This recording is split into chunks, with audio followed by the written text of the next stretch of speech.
Hi everyone, welcome back to the Wellness Woman. Today's episode is a solo, so I'm here in my office recording for you guys, and I have some nice topics that we can touch into. And I wrote them down because I have this very, very bad habit of waffling about, and I have so much to say, so I need to stay a little bit more streamlined.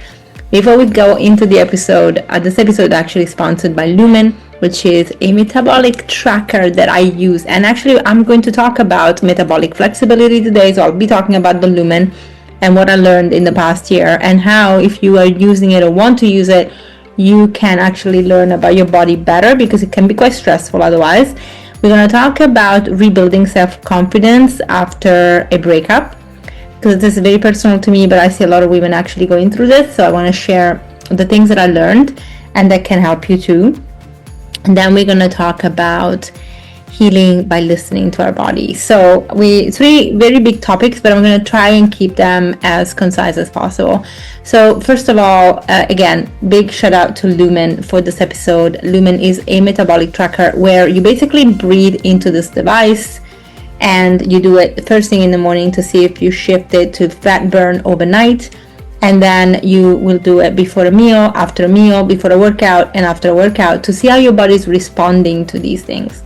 One thing that I learned is not that it's all straightforward. So although I know that online things can be very much simple, like what does it do? Well, you just check your breath, and it checks your CO2 consumption. And if you have high CO2, you're burning more carbs. And so it will tell you more or less if you are going into a fat burn. But before we get into the details of this and metabolic flexibility, because I want to explain what that is, I just want to tell you that the Lumen is 20% off by using my discount code, which is in the show notes. So please take advantage of that. And there, I also shared about my other affiliates, which are NamaWell, for the juicer and all the machines, my favorite ever tool. I just shared a video yesterday about all the juices that I made, and the difference. Like last weekend, I made juices with a normal juicer because I didn't have my Nama with me. And then the moment and they were really different, like even the taste. And yesterday I made so much juice with the Nama, and the same produce gave me much more juice, but also the taste is so much better. So that machine is amazing. And the other one is Newzest. Right now, Newzest is 20% off instead of 15 on their website. And if you lose my links, which are separate for EU and UK and for the US, and they both have different discounts, you can get 20% off. I love them because I feel that they're very transparent. They have protein powders, which are really neutral. They don't have harsh taste or sweetness. And so they can be put with anything that you prepare, like smoothies, and not alter the taste. And then they have the Newzest Good Green Vitality, which is basically my favorite. It's a green powder, but it's basically a supplement, or I call it a complement to a healthy diet. So it doesn't replace anything. It doesn't, alone it won't fix any problems. But if you are, however, wanting to add on some things, you could consider that powder, and you could get some herbs and some roots, and also vitamins, and most of it comes from food. So there's also broccoli and sprouts in there, which is great. So yeah, check my links in the show notes. And I just want to thank you, because every time you shop with them, you're actually supporting the podcast. So back to the show. We're going to start with metabolic flexibility. So what is metabolic flexibility? Metabolic flexibility is the ability of the body to switch between using two different energy sources, carbohydrates and fats. The body won't use protein or muscle, because that would mean breaking down the tissues. So the most efficient way to do it is to use carbohydrates and fats. Now, the body's favorite way or mean of getting energy, of getting calories, of using it's carbohydrates. So carbohydrates are basically bread and butter, and fat and carbs right there, but of the system. Now, there's a lot of discussion online about going keto, where you're getting all your energy only from fat to lose fat and so on. We're not going to get into the nuisance of the details, but we're going to mention them after. However, the body works this way. You want to be able to metabolically shift between carbohydrates and fats because that is our survival mechanism. The reason we have these two energy sources is because the body has evolved knowing that sometimes we would be feasting and having a lot of food available to us, and sometimes we would be fasting, which means when we are fasting and not having any carbohydrates available, we may have to switch and go into a fat burning mode. Now, of course, you can also go into fat burning mode and continue making ketones by having fats in your diet and avoiding the carbohydrates.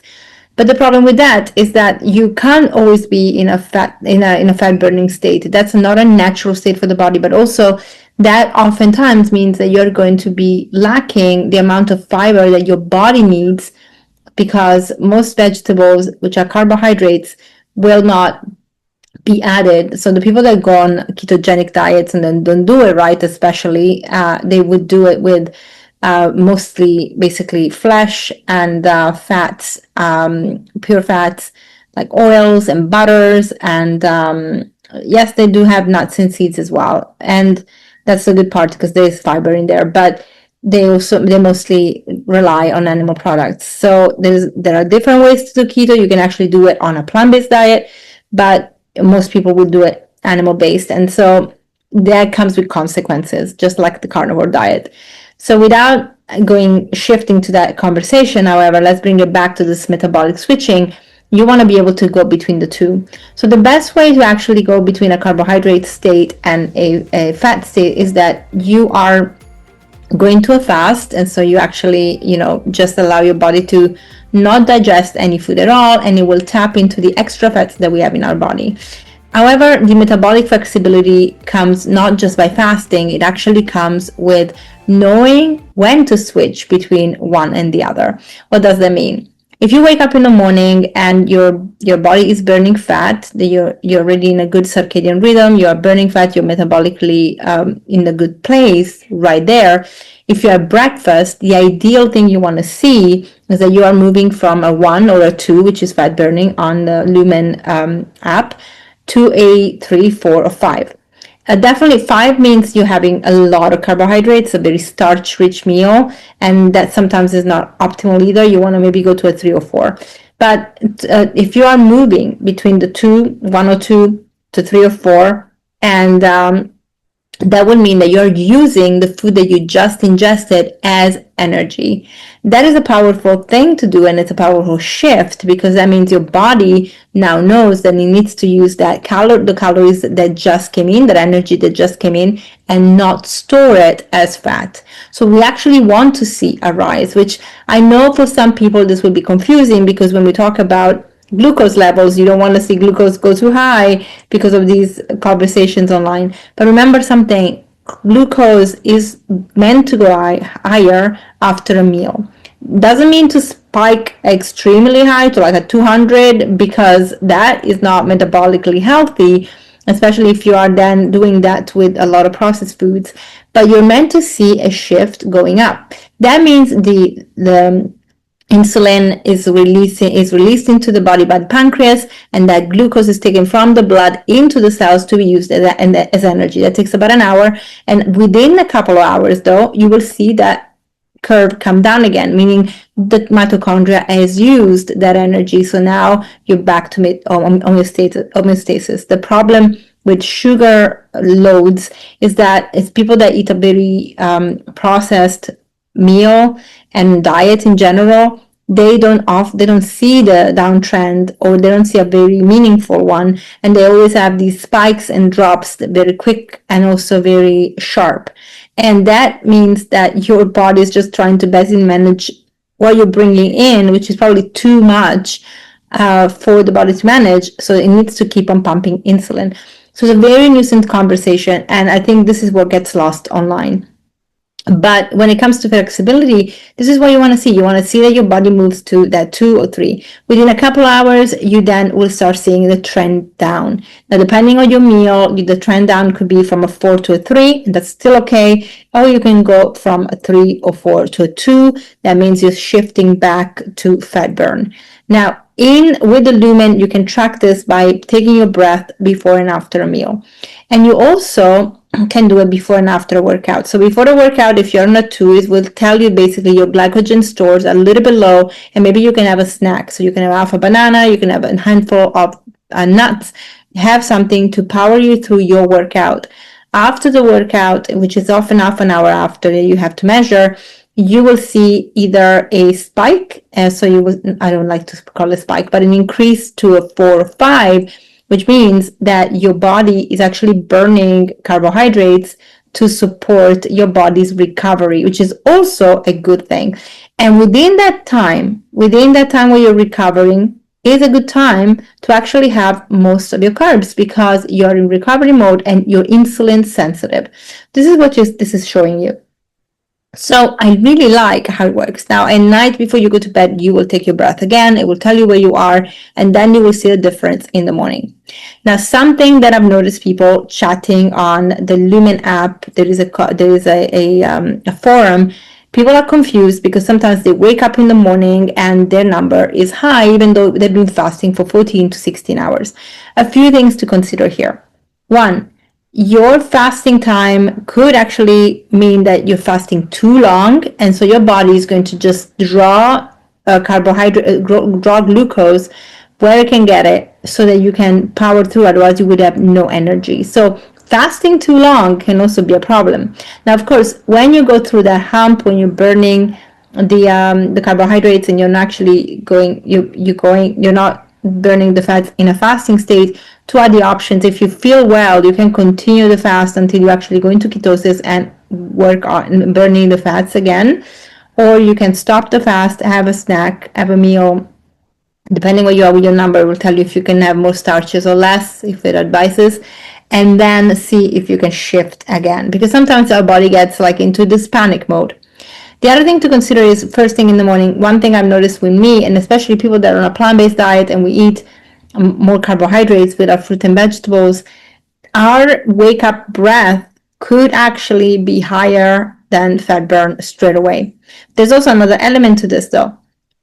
Cortisol, as we wake up, which is a normal thing that the body releases, will automatically need more sugar because you are waking up the body and cortisol releases glucose.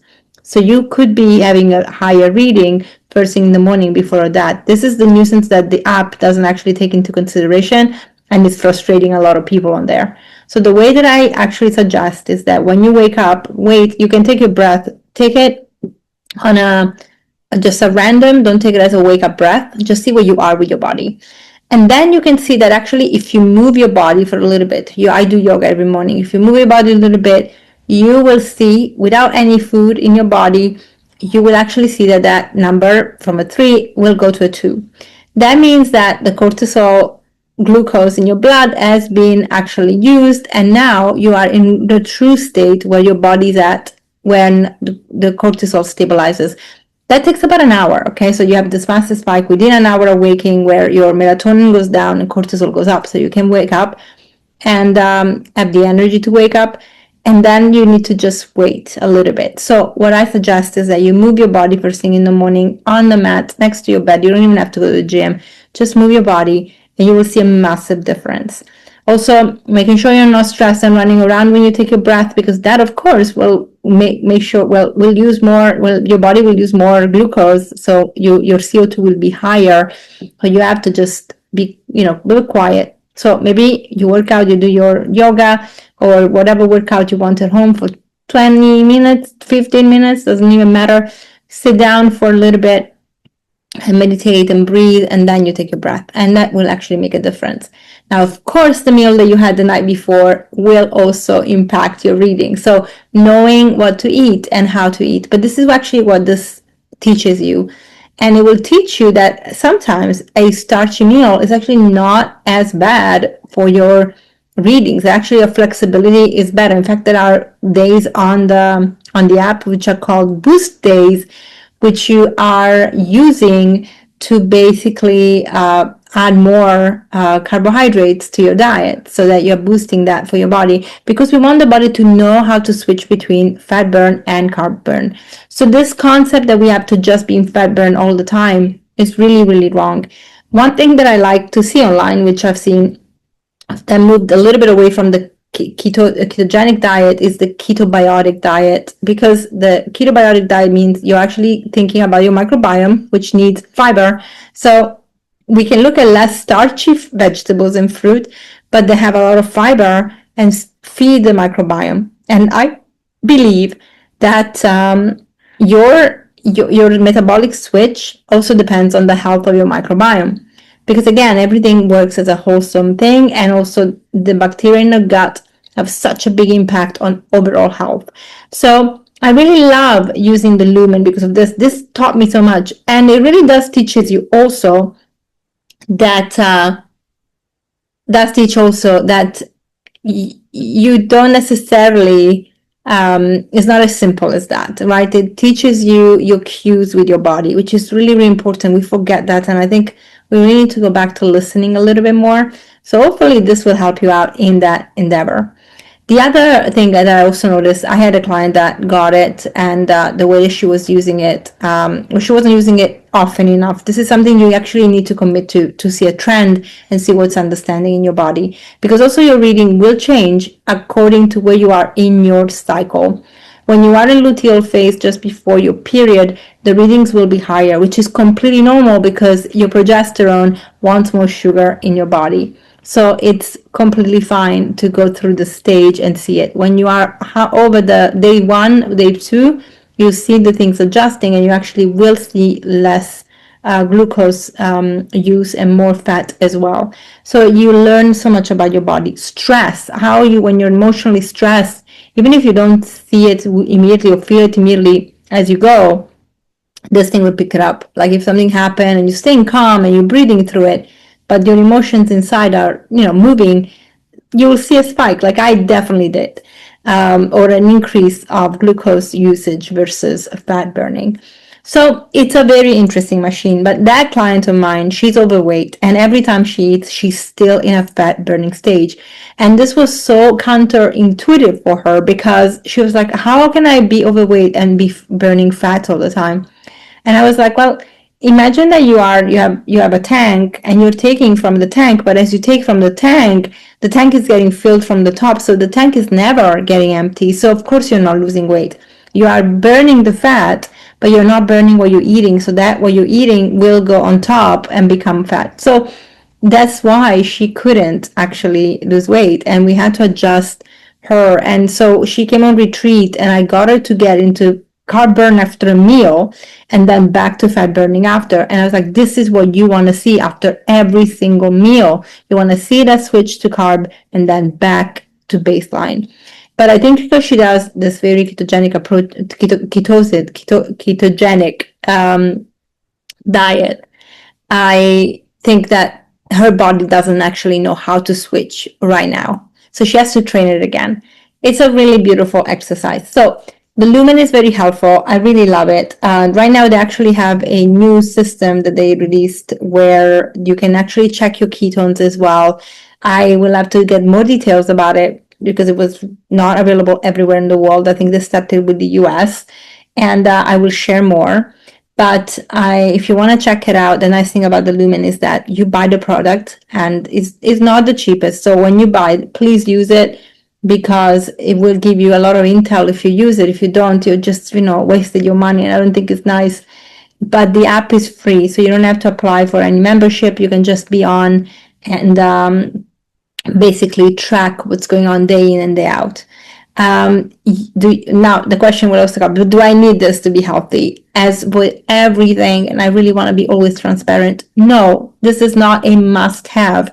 This is something, if you're interested in knowing what your body's doing and responding to things like what are you responding to things like, then you can get it. But I don't like to make people feel pressure like they're missing out, because it's not fair for those that cannot afford it, because it is not a cheap device. You're looking at 200 euro plus. So of course it's optional.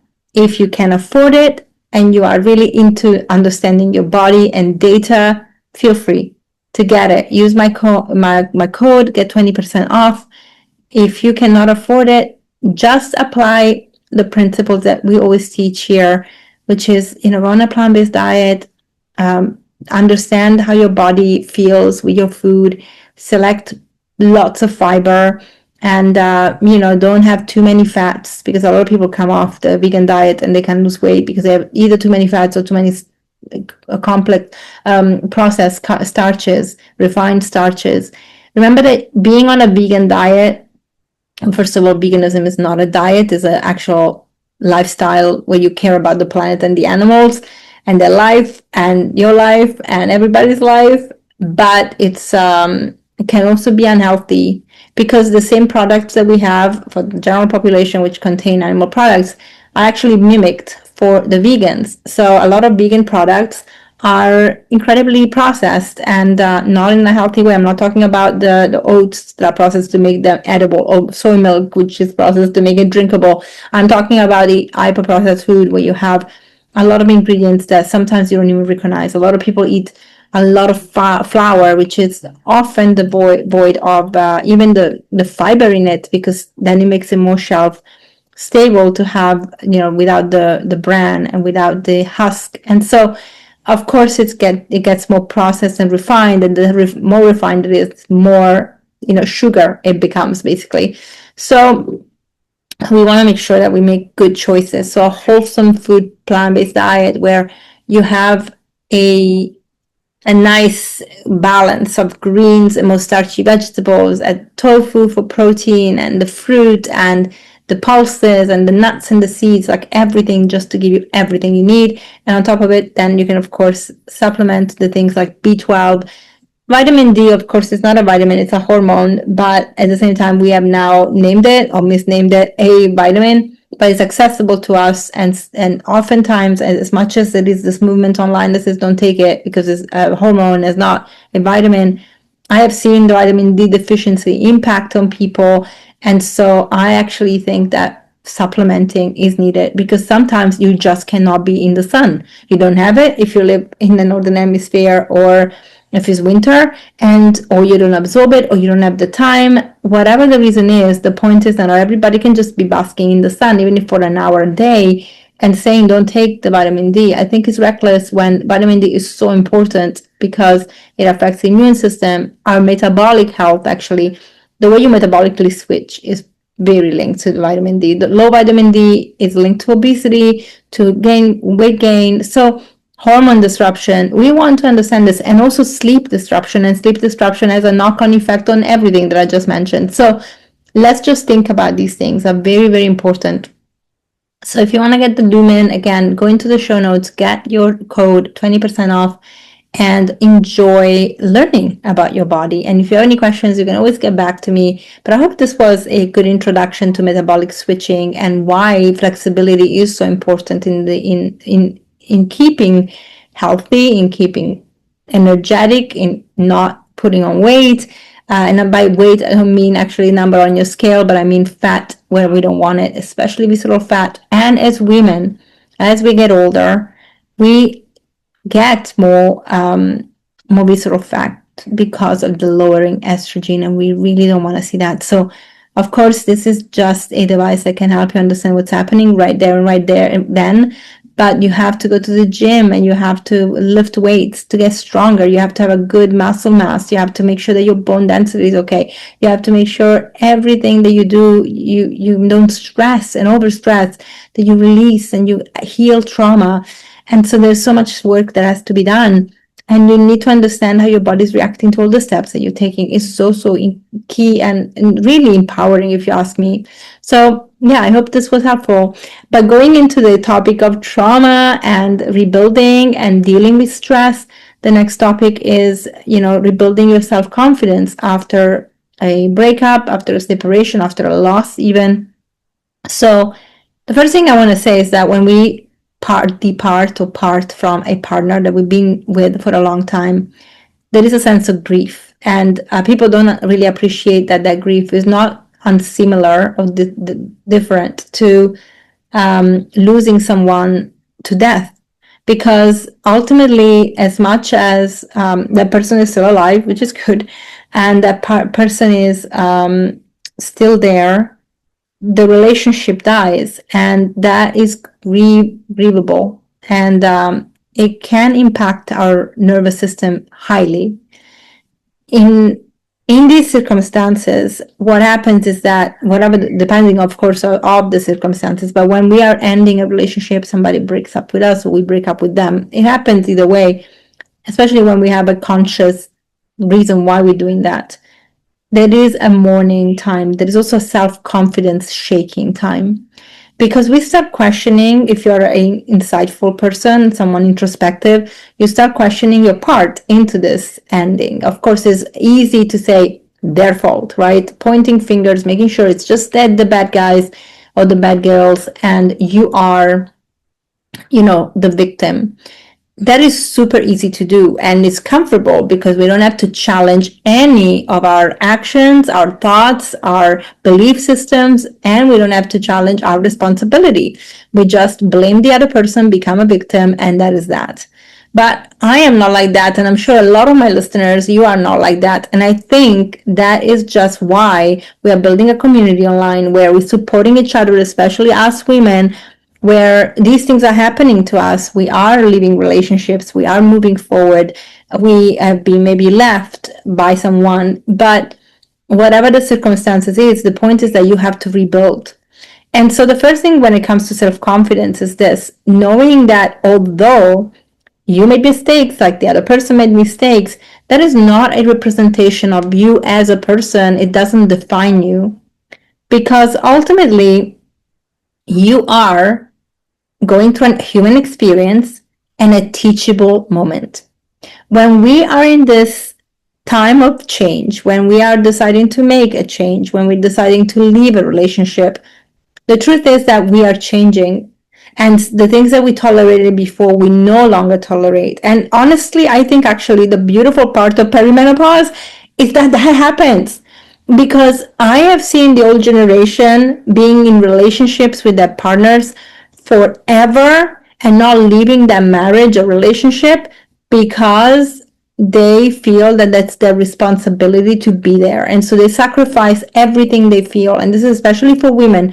So I'm going to focus on the women's side here. Gentlemen, I'm sure that you are also going through a lot of things, and I'm not taking away from the experience of the men, but I work with women and I am a woman. So I'm going to explain things as I see them. I observe them, I work with my clients, and I actually feel them myself. When we have that time of change within us and we don't tolerate things anymore, it can feel weird and it can feel like we are doing something wrong or something is wrong in general. But to be honest with you, I've actually learned that this is the most beautiful time, because not having tolerance for something that doesn't make us happy will bring us to change completely and build that happiness. And I think we all deserve it. I'm sure you think that too. But oftentimes I see people say that they do deserve it, but they don't believe it because their actions don't correspond to their words. Like, they say they deserve it, but they actually stay stuck in the same things they've always done before.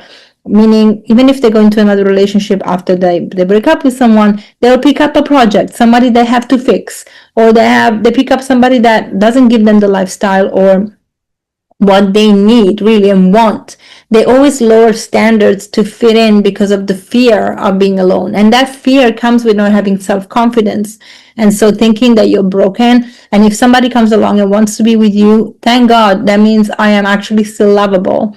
But the truth is that you have to learn how to love yourself first. If you are waiting for somebody to fill that gap, then this is not going to work. So the first tip is actually to love yourself, and not just saying the words I love you in the mirror and not making it really mean anything, but actually building that self-love and understanding that, again, no matter the mistakes you made, have you learned from them? This is so important. I cannot even tell you. It's such a powerful shift from the mentality of you know, I love myself, but oh my God, but maybe this is happening because, you know, I'm not good enough. I can't do this. I don't know how to do it. I'm not that person. I'm this person. Like, people put themselves in boxes all the time. Oh, because, you know, nowadays everybody has ADHD. We live in an ADHD world. You are not necessarily neurodivergent. You just have a lot of stimulants all over the place. Like, tell me one person on this planet, including me, who talks about it, who is not overstimulated. We are always pumped with information. We always pumped with different things that we have to look at. We're always chased by people. We're always reachable because of these phones. How can we not be ADHD in a way? Like, of course we're distracted, but you are putting yourself in a box, and that will justify why you're not doing certain things. So you get stuck in a place where you tolerate the things that you shouldn't. You are living the life that you don't really want, but you're like, it is what it is, instead of actually making change. And I think that's such a disservice to why you are here on this planet. So then the other thing is your why, like asking the right questions. And this is one key difference that I've started. It's a mantra that came to me. I'm just sticking with it all the time, and I think it is from Kabbalah and from my teacher. But I started just really switching this. So when things happen, we often say, "Oh, why me?" And I said, no, don't ask why me, just ask why. Because when you are saying why me, again, you're into that victim mode. And when you say why, there's a bigger purpose, there's a reason, and there's a teachable thing that you have to learn. And once you learn it, you just feel so much more empowered and so much better about the choices that you make, the life that you want to lead. And even though you have to go through a time of stress because of this change, you actually can become the better version, the 2.0 version of yourself, because you've gone through that hump. And so that why is, listen, there is a road ahead that you haven't looked at yet, because you've been in this comfort zone, which is fenced, because although you feel caged in it, it's so scary to look outside the fence, and you haven't looked there. But look at how long that path is, and you can go on that journey and become the person that has left the pan, right? So I think that you really will feel empowered by asking the right question. Not why me, but why. And the other thing that I feel it's really important to tap into when you ask these questions is, again, taking accountability and responsibility. So why is this happening? Not to me, but just why is it happening? You analyze things. Like in my case, when I reviewed my marriage and why I reviewed everything, again, it would be really easy to just blame Kyle and say, he did this, he did that. Now, I am going to say he still doesn't want to do the work, but everybody's on their journey. And, this is why I actually left. But I had to take responsibility too. I was in a place where, I wasn't well. I really wasn't well, like physically, and that affected my mental health. So it's not a justification, but it is a reality. So I know that I couldn't make better decisions. And that really escalated with the fact that I wasn't looking after myself nutritionally. I was eating a lot of refined carbohydrates, since I go back to that, because they were easy and they were comforting. I was having a lot of sugar because it was easy and was comforting. And I was having a lot of fats. I mean, I was having everything that I normally wouldn't have, because I would want to be on a clean, healthy, vibrant diet. And I wasn't even raw before. When I became vegan, I was just having whole foods and I felt amazing. I lost weight without trying. I was eating a load of food and I just felt great.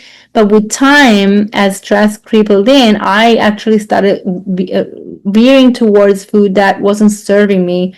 And only when I saw myself in the mirror and got the fright of my life, I decided that I couldn't do that to myself anymore, and that actually I was going to take charge. And one of the things that I did is I went high raw.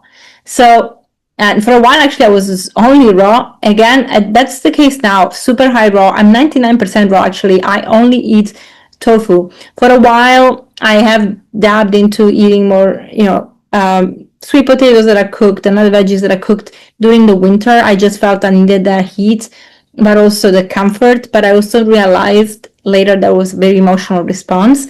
because Kyle and I always shared a very good relationship with food. Like we love to eat together, to go to different restaurants, and when I make meals, he enjoys them. And so I went into like that comfort, right? And actually I feel so much better when I'm on raw. Like right now I'm juicing since Sunday because I've had a little bit of an episode with a medication that with hormones, um, like vaginal estriol, so very light estrogen, but my body's so sensitive and I'm actually a hyper absorber. And I went to a state of severe edema from the belly down to my knees. And I was it was really uncomfortable and painful and no energy. And I started juicing and I'm feeling back to normal. This is amazing in 4 days. And I've been drinking a lot of Dr. Morse's herbal teas. Unfortunately, I haven't found how they do the affiliation anymore. I need to find that out. But point is, I'm so excited because those herbs are amazing. Like I'm doing the whole heal tea because it has everything. It works on the lymphatic, it works on the kidneys, it works on the bladder, works on everything, and so helpful.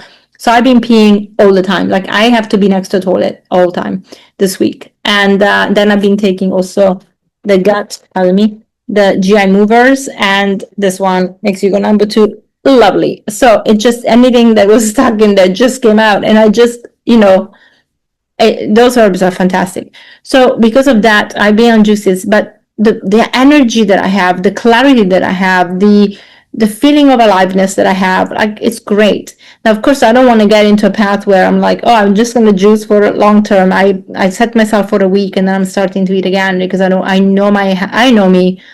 This is so easy also because you juice once a week and then you don't have to worry about it anymore. And preparing my meals, even if it's salads, it takes time and I have very little time. So if you're in that situation where like what could be easy, juicing is it's really great. And with the Nama too, I can juice in batch, which means, I basically juice for the whole week and great. But it is, food is important and fiber, is important, not just insoluble, but soluble too. So, I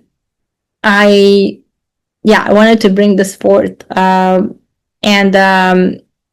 You have to just listen to yourself and find that, the things that will trigger in you and your responsibility. So when I looked at what I was participating in, yes, I wasn't feeling well. Yes, I wasn't healthy, but I was also not the best version of myself. I was speaking, we call it in Kabbalah evil speech. I was being very negative, very judgmental, jealous, without wanting to be jealous, but just comparing to other people. And comparison is the thief of joy, as we all know.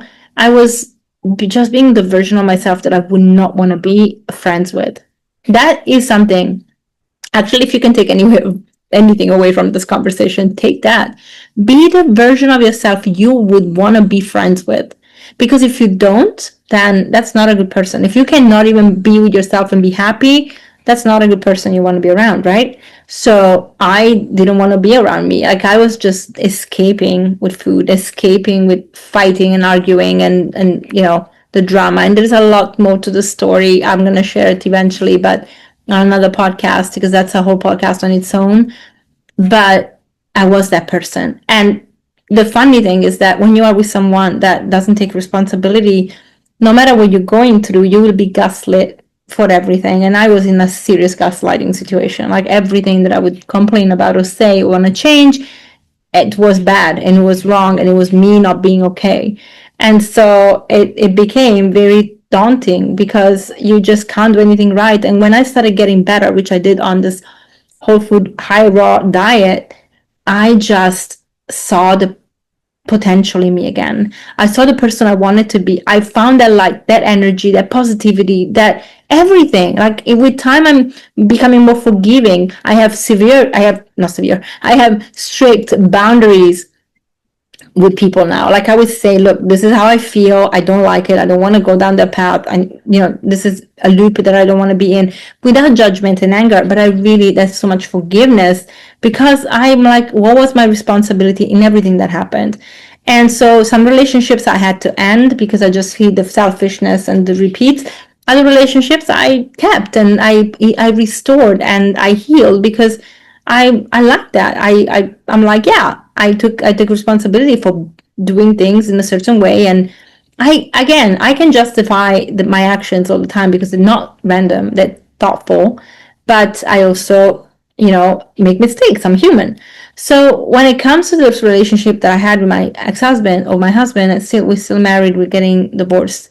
I realized that I couldn't have a conversation with this person about shared responsibility because he would brush it away in every way possible and he would blame me for it.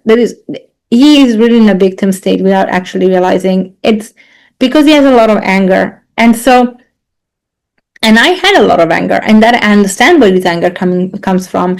The little child in him hasn't been looked after and nurtured and attended to and spoken to in a certain way ever. And so the tantrums that he has when we have conversations where he goes from 0 to 100, those are tantrums of that little boy that lives in him. I had them too, from 0 to 100. And so I'm like, why is Chantal not happy? And I had some situations where my inner child screamed at me, and I had to pay attention to her and reassure her.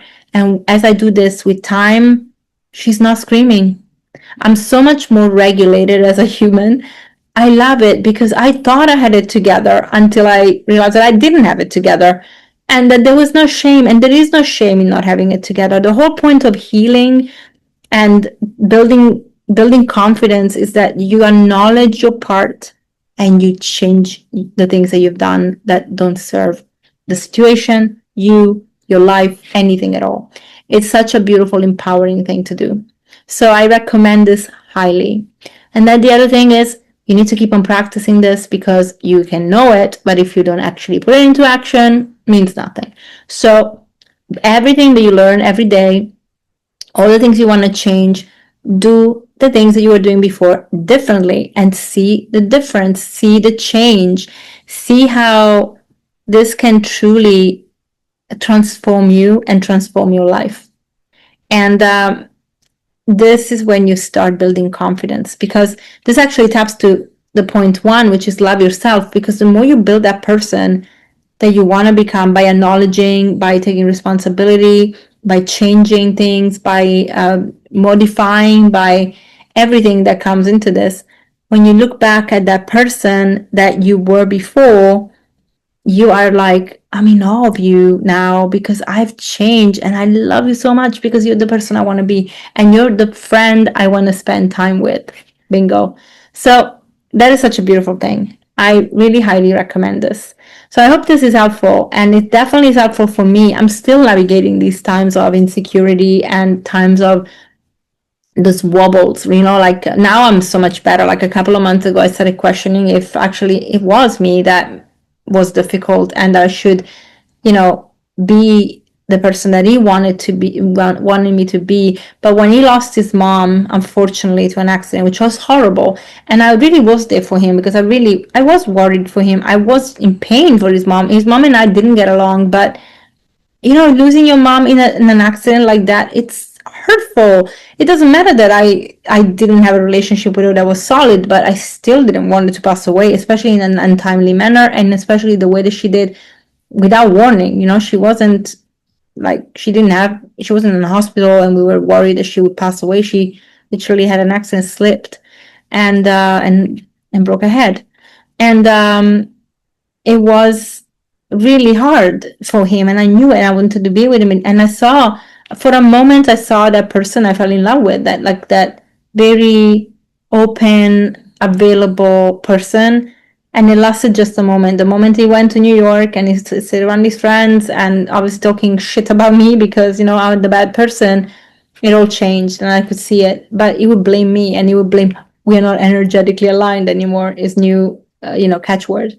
So it is, I had a wobble because I thought it was me. And then I actually realized that it wasn't, that there's a reason why I left. There's a reason why I made this decision, and that I have to be strong in it, even if he says horrible things about me. And not only does, because he tells me when he goes from 0 to 100, he says horrible things about me to me, and he believes them.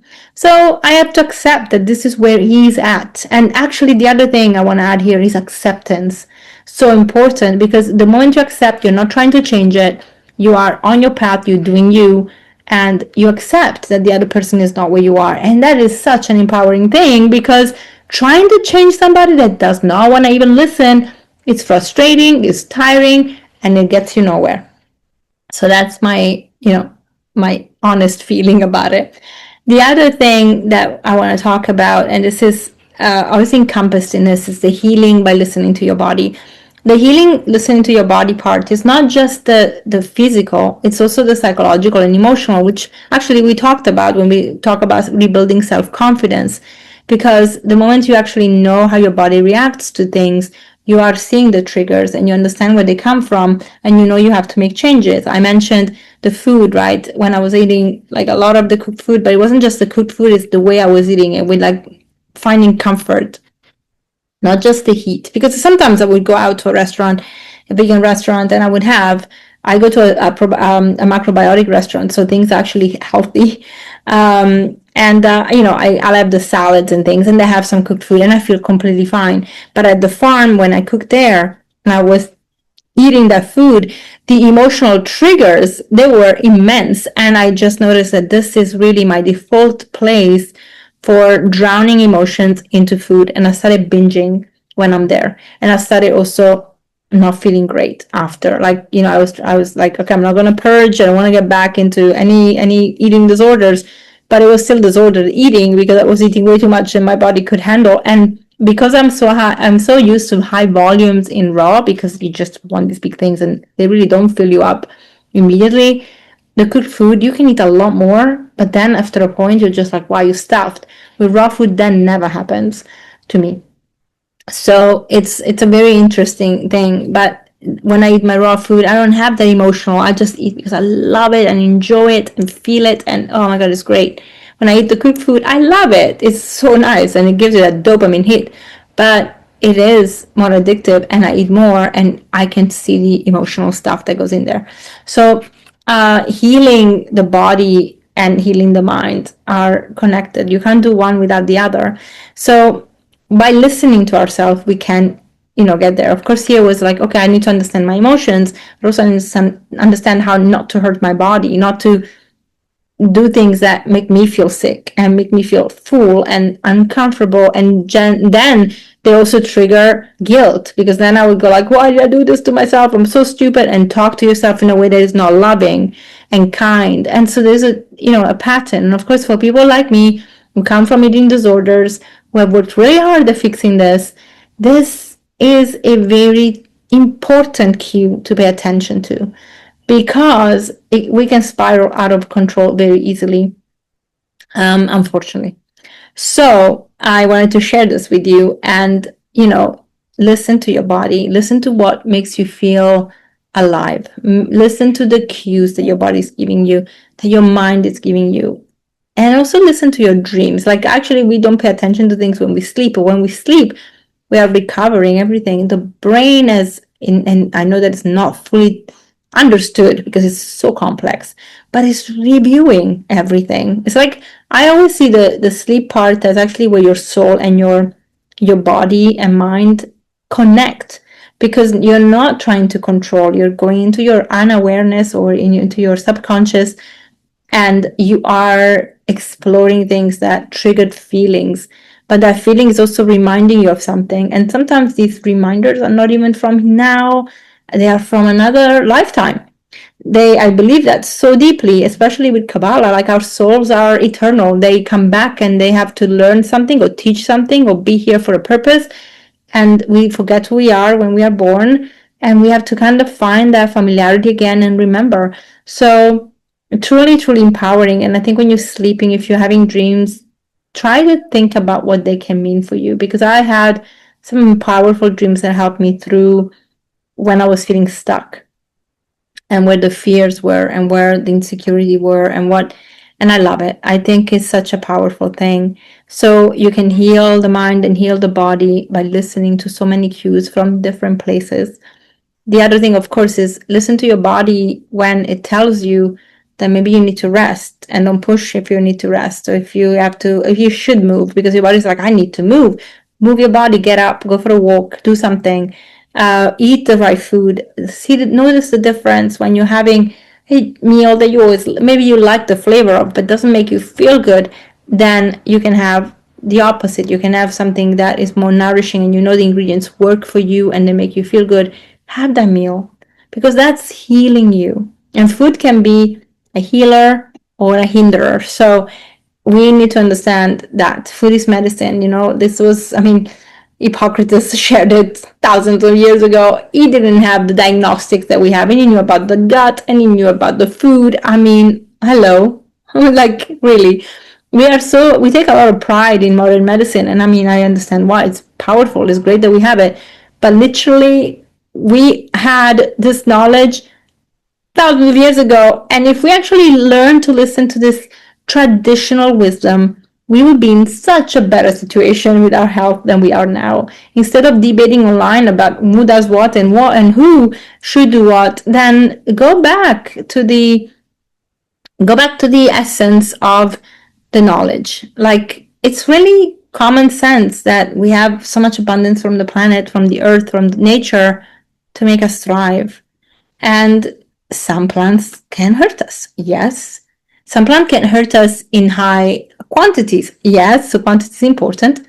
But for the majority of things, aside from the ones that are not working for us and they're not edible and we know by now, then the rest is actually really healing, the polyphenols and the chlorophyll and all the other micronutrients, and they're not lacking macronutrients. So you're still getting your fats, your proteins, and your carbs. So we always get what we need from nature, but you need to listen to your body. And I harp on this with my clients, because I'm like, I'm your guide, I'm teaching you, I'm giving you suggestions. When we are trying a protocol, your feedback is what guides the protocol, not me. I can tell you to be on this exact thing, but if your body's not reacting well, you're not going to be on that same exact thing. We have to change it. We have to modify it. We have to see what works, what doesn't work. Do you feel well? You don't feel well. And then we play and we remove, we add, and we see what's going on. So this is really important, and a lot of practitioners don't do this with their clients. They give them something, especially allopathic doctors. You give somebody a prescription, go off, take it, and if you don't do well, then we'll talk about it. But it's never driven by, how the client feels, like even before maybe a side effect can appear. So I think it's really important to actually consider those things. And I love my practice because of that, because it gives me the space to do this. And, I practice as a nutritional coach, actually, because the titles in Portugal are very important, but you have to go to university here and be accredited here. So I'm not attached to anything. I'm a naturopath. I'm a nutritionist. If I go to the US, I can say nutritionist, which is great. And I work as a nutritionist, actually. But I don't mind, because I'm not prescribing medications. I'm certainly not taking people off medications. I work with other colleagues who are MDs. And so if we need to look at medication, especially HRT, we can do it with my colleagues who are qualified to do that. I just learn and know so much, and I'm really helpful, like happy that I do that. But helpful for my clients, because they have somebody to talk to and go dive into things. But ultimately, in naturopathy, the beautiful thing is that you work with a lot of modalities. One of them, to me, is allopathic medicine, by using your colleagues' wisdom as a guide and working with people that you trust. So I have some doctors that I truly trust, and then working with herbs and understanding how they work. And if you don't, I didn't specialize in herbalism, but we study it. I then work with a herbalist. And homeopathy, same, although I don't fancy homeopathy too much per se. But, there are some things that I find beneficial, like taking arnica, in homeopathic form. I think it's really helpful. Other things as well, but I don't rely too much on it. There are different modalities, like iridology, detoxing. Like, there are some modalities that I really love. Hydrotherapy. Like, we do so many things. acupressure, acupuncture. I didn't specialize in, I don't actually practice it, but you can choose to do it within the umbrella of naturopathy, so many things. But the core and the essence is actually nutrition, because with nutrition, you're getting back to the basics. And the reason is the thing we do every day and we do the most is actually eating. So that is going to impact us the most. Then there is stress management and lifestyle, which is so, so important, and movement, so, so important. So you see what I'm getting at here. So listening to our body, communicating with our practitioners, helping us as practitioners and ourselves to know what's going on is the healing power, because ultimately you are the healer of your life. So guys, I hope this episode was helpful in giving you some tips and input that I really wanted to share. I have been sharing a few things about my life and me, and there will be episodes where I will do that, because my experiences are important for me to tell. People always give me great feedback about it because they have similar situations, and listening to somebody that has it online and is talking about it makes us feel less alone. I have that all the time. But equally, I want to give you nuggets, and I want just to make it about me, because otherwise it just become me. And so in this episode, I hope that you got that balance where, like, my experiences taught me so much, but I wanted to share the lessons with you because you deserve to know them, because you need to know you're not alone, and because if you want to empower yourself, you truly can, because you are that powerful. So ladies, if you want to work together, reach out to me. I am going to be starting on the 1st of April a free program where I teach you how to bring more fiber into your body, into your life, with simple tips. And you don't have to change anything about your life, but adding on all these wonderful things. And at the same time, I'm preparing a beautiful program to do online for a year where we really dive deep into healing as women. So get in touch with me. Let me know if you want to work together. Send me a DM, send me an email. Everything is in the show notes. If you are on YouTube and you are seeing me, you also saw the Lumen, and you can get it with my discount code below, as well as the Nama juicer and milk maker and the blender and everything that they have, and the New Zest supplements, which if you want to know a little bit more about, you can go on my Instagram, because I share about them a lot. So guys, I hope you had a good time today, and as always, if you like this episode, please do share it with your friends. And also, could you please leave me a comment on Spotify, on Apple, on YouTube, because this is the way that I will grow. And I can tell you something transparent 100% from the bottom of my heart. I've invited people I really want to talk to, and they don't want to come because my downloads are not big enough. And I really want to try and get amazing people to come and share with us, because, and I don't really necessarily have to have big names, but like people that actually want to, they really mean to do well and share amazing things for us women. That's important. So unfortunately, we're looking at numbers. I don't know why, but yeah. Thank you guys. Bye.